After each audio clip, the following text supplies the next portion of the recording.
It's TRIVI-yeah! I am your ghost, Dean Felix. That's right, it's a special Halloween edition of TRIVI-yeah! So get ready, cause I am gonna scare your brains out. Every question will have something related to the spooky and scary in it. How about that, huh? What a show I have planned for you. First things first, the answer to last episode's bonus question is Keanu Reeves. What was that question? Well, to find out, all you gotta do is go back and listen to the previous episode. So easy. Hey, if this is your first time here, thank you so much. It's so good to have you. Here is a quick breakdown of what you're about to hear. 10 blood-curdling multiple-choice questions as we travel down the dark and twisted rabbit hole of frightening trivia knowledge. Here on TRIVI-yeah! Each horrifying question leads into the terrifying question that follows. None of these chilling questions have been pulled from any evil board games or written by sinister AI. No, I researched and wrote them myself, which does not sound all that impressive, but what if I told you that I lost my hands in a gruesome podcasting accident? I haven't even gone to the hospital yet. I am getting a little woozy. There's a good chance I'll bleed out before the show ends, so let me quickly encourage you to like, subscribe, follow, rate 5 stars, leave a comment, tell a friend, feast on brains, do all that wonderful stuff that helps out the show. And we're on all of the disturbing social media channels, TikTok, Instagram, even Facebook, so tell your mom, hey, it doesn't even matter if she's not still alive, because it is time to commune with the dead. No, I mean, it's time to play a little TRIVI-yeah! Right after this.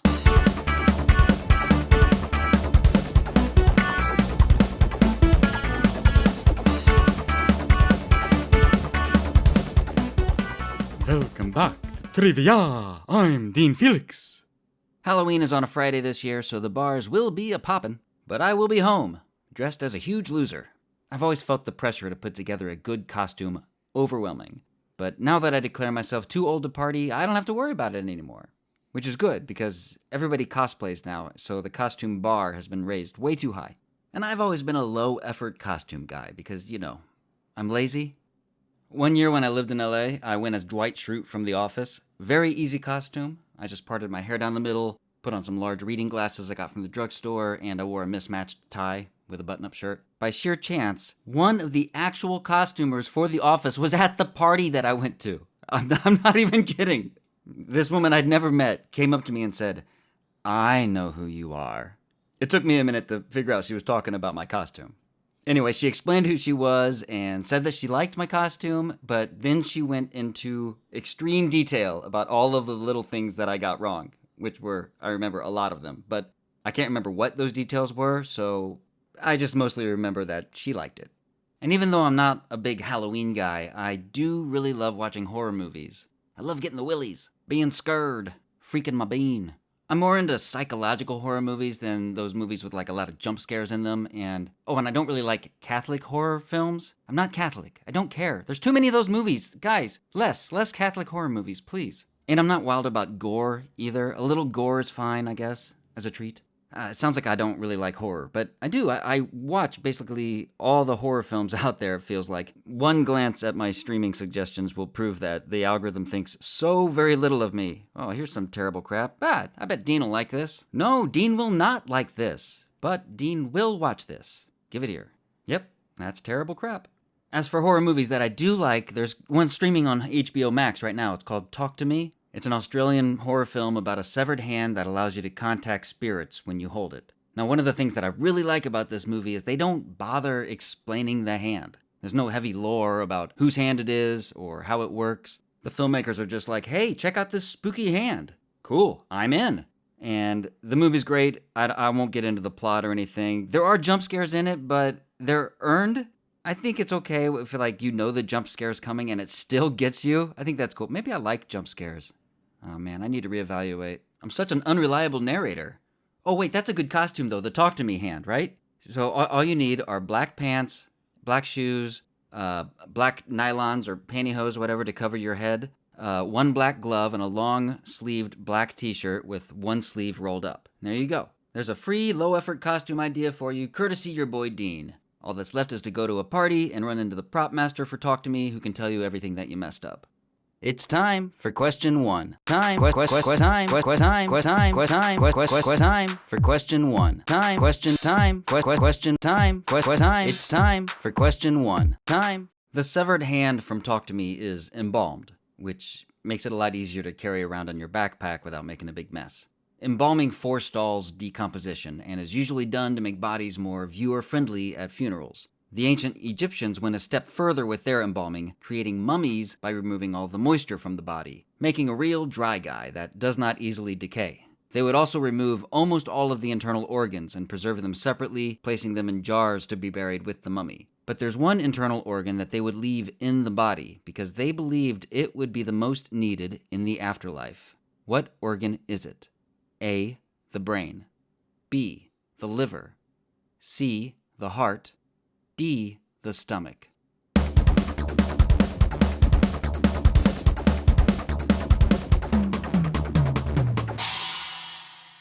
The answer is C. The heart. Ancient Egyptians believed the heart to be the center of a person's being and intelligence. So remember that the next time you're cursed by a mummy. They might be undead, they might seem evil, but their heart is in the right place. No need for excitement or hullabaloo. It's just question two. Edgar Allan Poe's gothic horror story, The Telltale Heart, has an unreliable narrator, like me. A killer who dismembers his victim, hiding the body parts underneath the floorboards. Okay, I wouldn't do that part. I'd embalm the body parts and carry them around in a backpack. Way less mess that way. In The Telltale Heart, the killer unravels and confesses to the police after he continues to hear the dead man's heart loudly thumping underneath the floor. This famous spooky story was repurposed in a hilariously on-the-nose adaptation during The Simpsons' 6th season in an episode called Lisa's Rival. Out of jealousy, Lisa hides her rival's diorama of the Telltale Heart underneath the floorboards of the gymnasium, only to be undone by guilt when she cannot stop hearing the beating heart coming from below. The Telltale Heart was also adapted by another cartoon in an episode called Squeaky Shoes. Squeaky Shoes is a story about a boss who gifts his employee a pair of cheap rubber boots instead of paying him his normal paycheck. He says that the boots were meant for the world's greatest fry cook. The employee loves his new boots and wears them all the time, but of course the boots have a maddening squeak, which propels the employer to steal them back and hide them underneath the floor of the restaurant. I'm sure you can figure out the rest. What cartoon is the episode Squeaky Shoes from? A. The Ren and Stimpy Show. B. Adventure Time. C. Aqua Teen Hunger Force. D. SpongeBob SquarePants.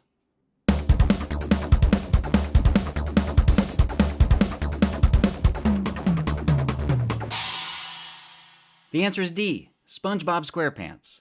About a square-shaped sponge who lives with his aquatic friends at the bottom of the sea in a town called Bikini Bottom, SpongeBob SquarePants was a Nickelodeon cartoon created by Steven Hillenburg, who was an actual marine biologist. He taught for 2 years at the Orange County Marine Institute before switching careers and creating the cartoon.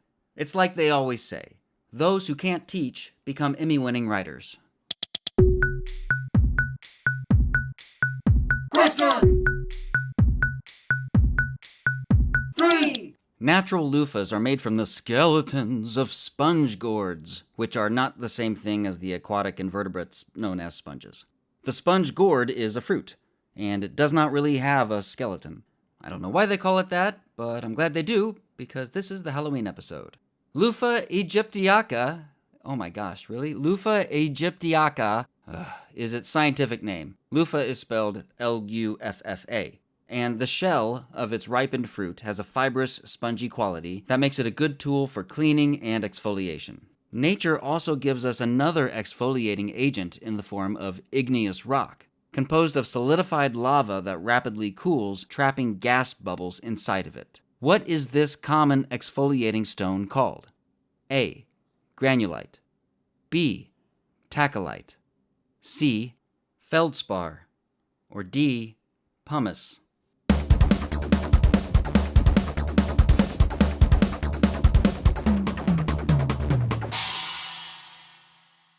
The answer is D. Pumice.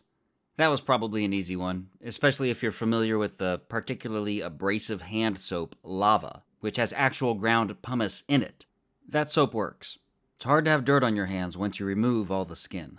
Why are we here? Where are we going? Who is behind all of this? What should I get for lunch? What is this question for? Michelangelo's The Last Judgment is a fresco on the altar wall of the Sistine Chapel in Vatican City. It depicts the second coming of Christ as he judges the risen dead while surrounded by prominent saints. One of these saints is holding his own flayed skin, as he was martyred by having his skin removed while he was still alive.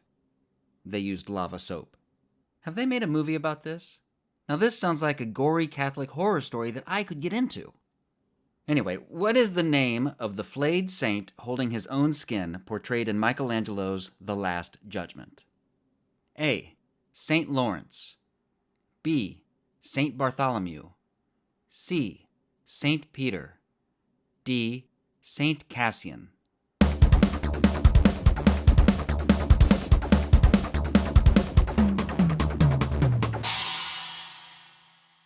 The answer is B. Saint Bartholomew. Interestingly, the face on the skin that he is holding is recognized to be a self-portrait of Michelangelo himself. And I have to say, it is so refreshing to see a celebrity not afraid to show some wrinkles. Hey, fellas, wait till you hear this. Oh my gosh. Oh, don't say. I can't believe it. What y'all talking about over there? Nothing. We were just Talking about question 5. Well, shoot. Face Off is a 1997 film starring John Travolta and Nicolas Cage about an FBI agent and a terrorist who swap faces and identities via high-tech experimental surgery.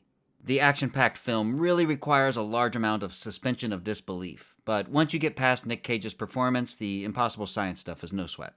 Honestly, I loved it, including Nick Cage. I mean, look, yeah, he's chewing the scenery, but think about it, he's chewing that scenery with somebody else's face. That's acting. Face transplants are a real thing now, with the first full face transplant occurring in 2010, which I think means it's high time for a sequel. This time they wouldn't even have to worry about switching hair. Let's start pestering the director of Face Off to get on it and get this sequel made. By the way, who directed Face Off? A. Luc Besson. B. Ridley Scott. C. Michael Bay. D. John Woo.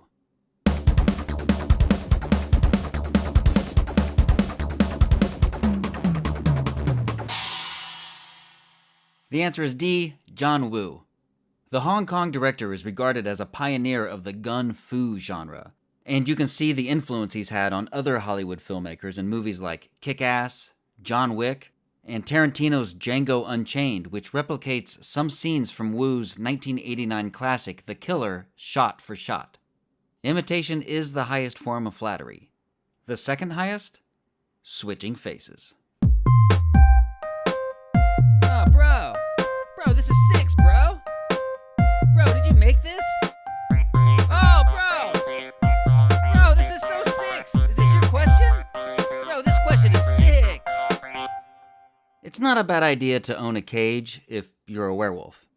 You're also probably going to want to have a friend who is willing to let you out of the cage once the full moon ends. The whole moon thing is a fairly recent development as far as werewolf lore goes.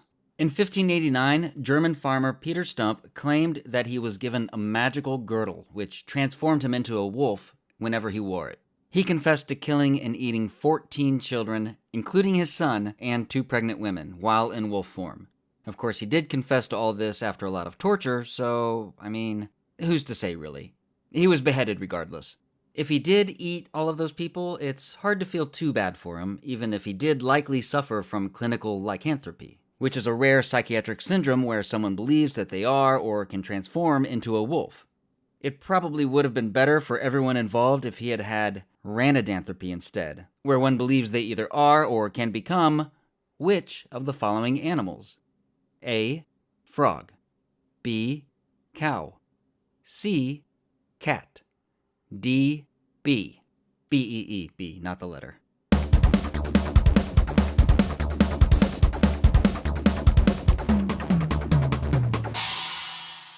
The answer is A. Frog. A person with ranidanthropy believes they can turn into a frog, boanthropy for a cow, ailuranthropy for a cat, and melisanthropy for a B. I once dated a melisanthropy. Yeah, I thought she was the one, too, but I don't know. One day she just stung me and dropped dead. Hi, I've got some great news. You just died and gone to question 7.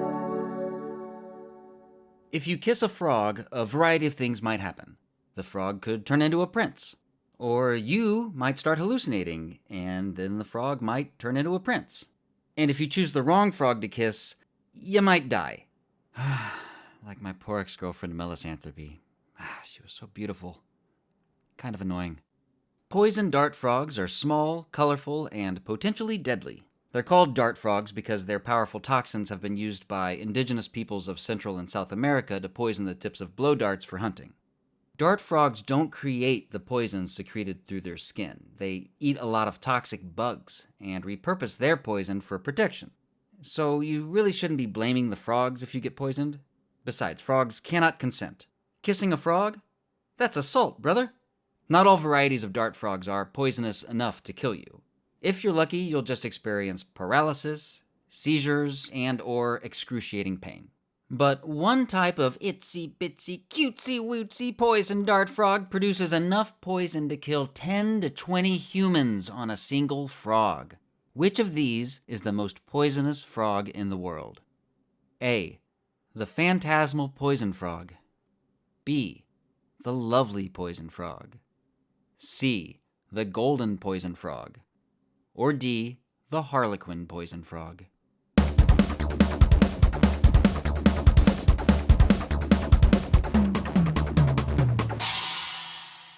The answer is C. The golden poison frog. See, they're not all as easy as pumice, all right? Appropriately called Philobades terribilis, the golden poison frog is toxic enough to kill 2 full-grown African bull elephants. And if an African elephant were to eat a golden poison frog, it would be a tremendous disaster because both of those species are endangered. What's an elephant even doing in Colombia? Kiss the wrong frog, and who knows where you might end up. I know where you should end up. Jail.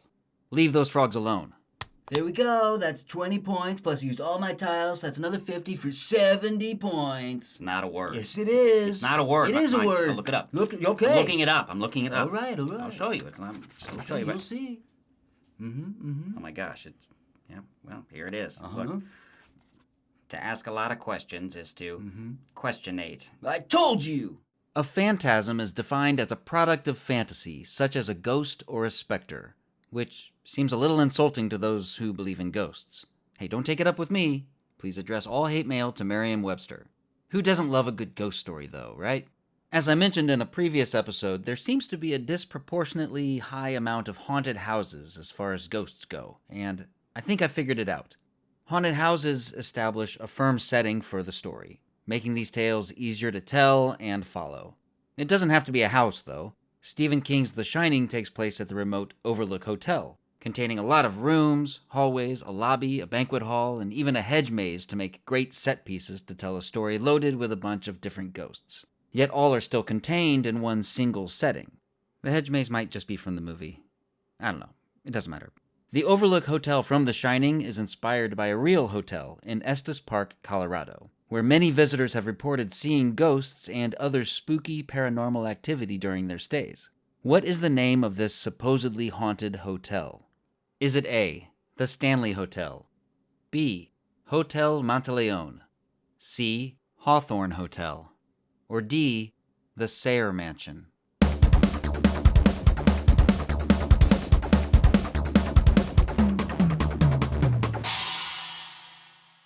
The answer is A, the Stanley Hotel. Phantoms reportedly haunting the Stanley Hotel include the original owner, Freeland Stanley, hanging out at the bar, his wife Flora tinkering on the hotel's assorted pianos, a young child who likes to play with the hair of guests, and a particularly unfriendly and handsy male ghost supposedly haunting room 401. Apparently he's still upset because he booked the Pineapple Suite. The hardest part about being a trivia podcast host isn't coming up with the interesting questions. It's staying hydrated.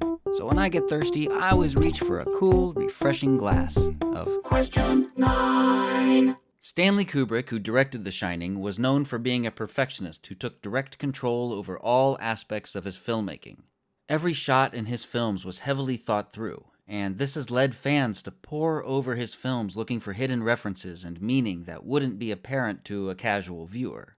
There's a documentary about 9 different theories solely about his film The Shining called Room 237, a haunted hotel room in the movie.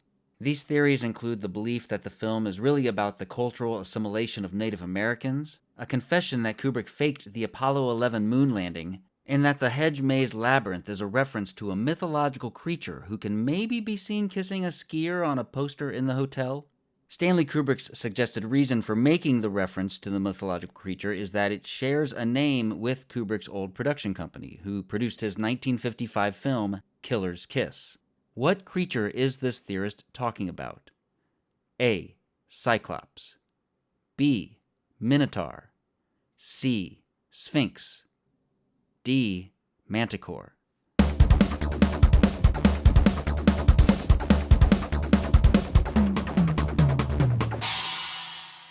The answer is B. Minotaur.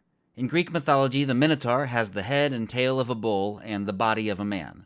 Hobbies include chilling in his labyrinth, chewing cud, and killing young Athenian nobles. You must retrieve the relic, for without it we are all doomed.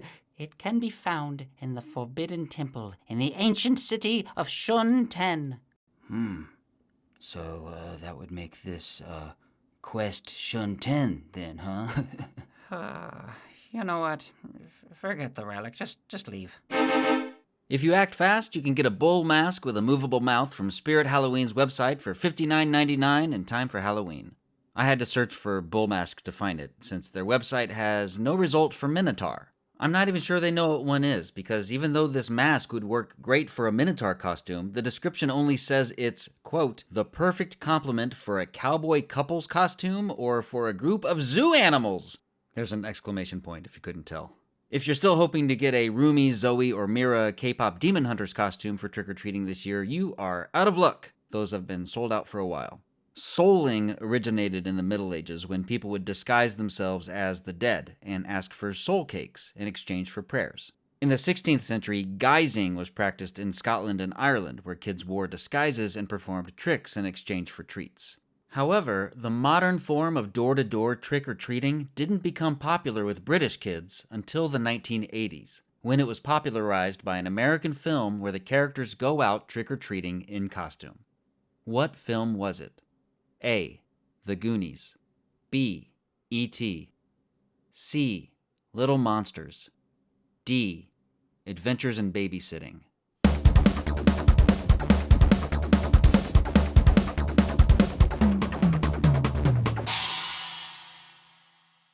The answer is B. E.T. Not B.E.T., but B.E.T. Lately, the more convenient and safer practice of trunk-or-treating is becoming more popular with young families, and each year I get fewer and fewer trick-or-treaters at my door. I'm not complaining. More candy for me.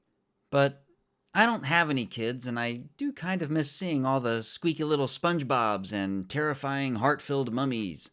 Though I guess it'll probably be mostly K-pop Demon Hunters this year. And now that I don't have anywhere to go for Halloween, I'm suddenly filled with costume ideas.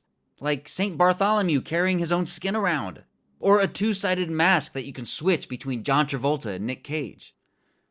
Oh well, I guess I'll just see what scary movies the algorithm is suggesting. Let's see.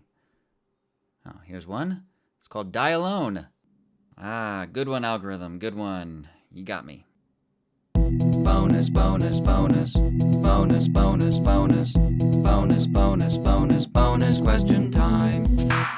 Now, of course, you know that Frankenstein was written by Mary Shelley. That would be too easy of a question. But perhaps you don't know that the full title of the novel isn't just Frankenstein. The full title is Frankenstein or the Modern Blank. Fill in the blank.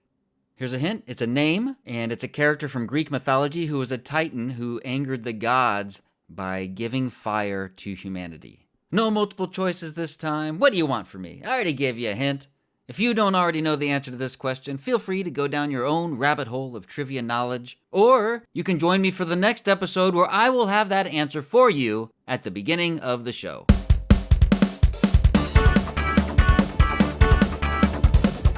And that's it for the special Halloween edition of TRIVI-yeah. If you did not survive the episode, I invite you to haunt the podcast. New episodes come out every Tuesday morning. In the meantime, feel free to email the pod at triviaapodcast@gmail.com. Got any spooky trivia to share? Email it to me. I didn't learn how to read for my health. I want emails. I love email.